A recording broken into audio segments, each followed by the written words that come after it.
They keep everything in this monastery, including the records of the ancient wisdom. What is in these texts that's so valuable?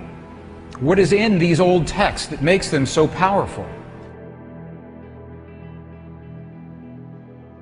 I want to share with you one of these texts. One of the texts that was edited from our Christian Bible is in this monastery. Now, I'm going to share two of these images with you. We said earlier, to unleash the force of the divine matrix in our lives, first, we have to understand how it works, and the science tells us how it works. Secondly, we must speak the language that the divine matrix recognizes, and science cannot tell us that. That comes from our past, from our culture, from our history, from those who have learned and used this language for thousands of years.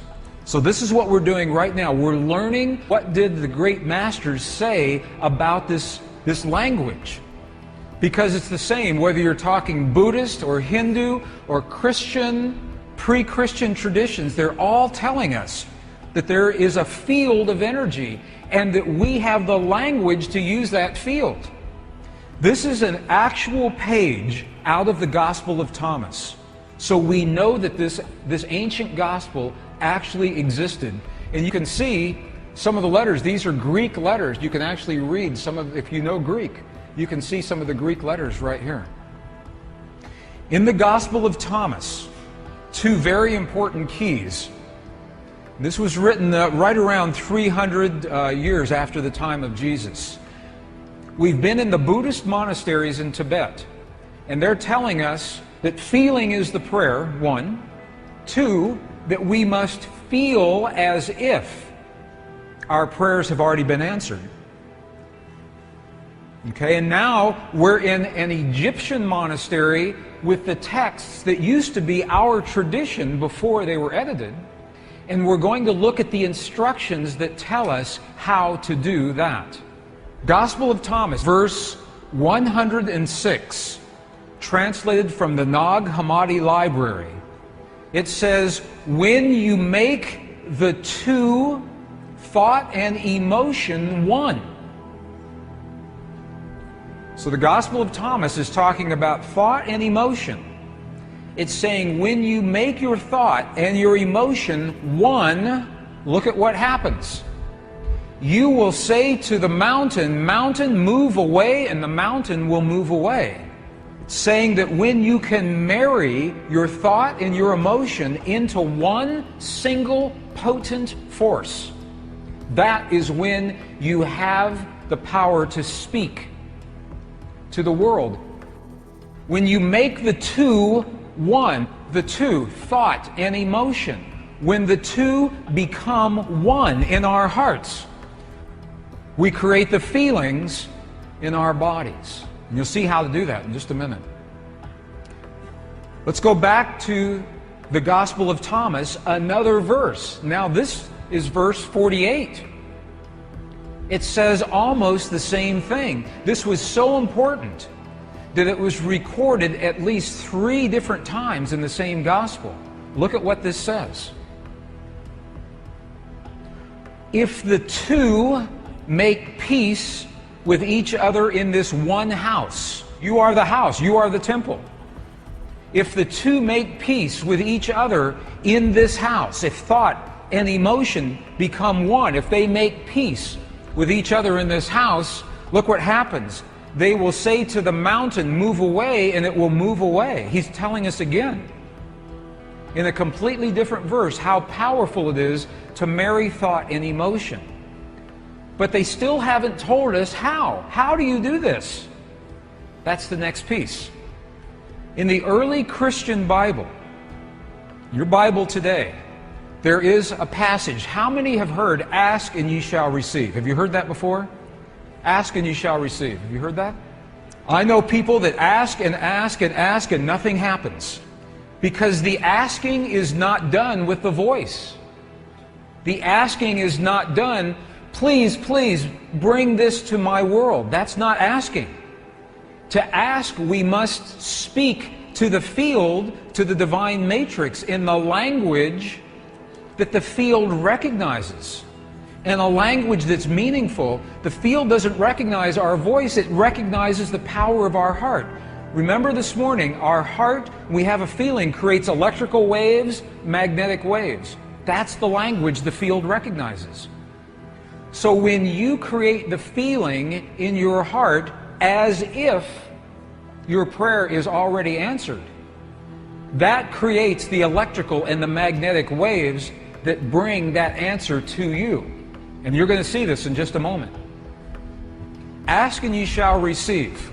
While we still have this passage in our text, in the Bible that you have today, the King James Version, John 16, 23, 24, what you have is the condensed version. You have the edited version. The edited version looks like this. This is the edited version. Whatsoever ye ask the Father in my name, he will give it to you. Hitherto have ye asked nothing in my name. Ask and ye shall receive, that your joy may be full. Okay, this is the edited version. This is so amazing to me because they took out the two sentences that tell us how to ask. In the 4th century, when the edits happened, they took those two sentences out. Would you like to see those two original sentences?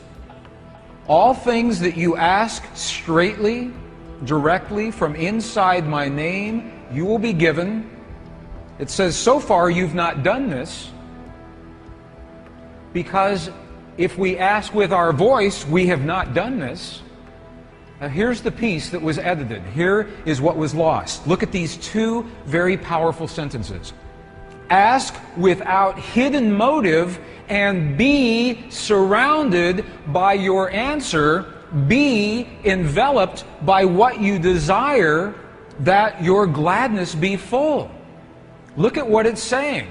It's not saying to speak a word, it's saying to be surrounded, to feel as if. If you are surrounded, you are feeling as if your answer has already happened. Be enveloped. If you want the perfect relationship in your life, if you want the healing in the body of your loved ones, feel the feeling of what it is like as if that has already happened. Be enveloped by what you desire, because that is when your thought and your emotion become one. You think the thought of the healing in your loved ones, and you feel the love of that thought. They become one, and that is the language that this field recognizes. You're going to see an example of this, another example here in just a moment.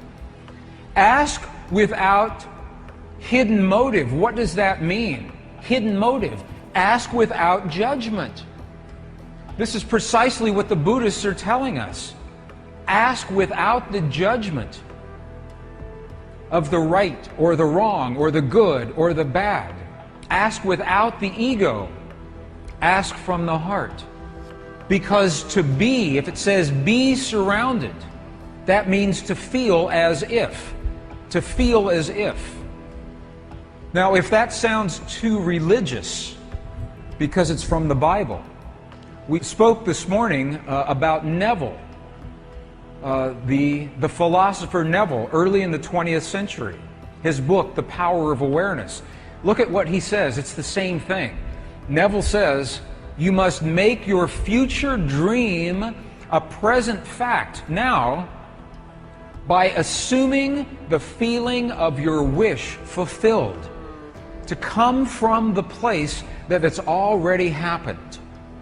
Have you seen martial artists when they demonstrate their focus by breaking a concrete block? Here is the secret to breaking that block. When the martial artist is focused on that block, the very last thing that they are thinking is about their hand hitting the block. Because if they think about that, they know it will hurt. So they focus on what happens after their hand has passed through the block, as if it has already happened. They focus on a place below the block and feel the feeling as if their hand is already in that place.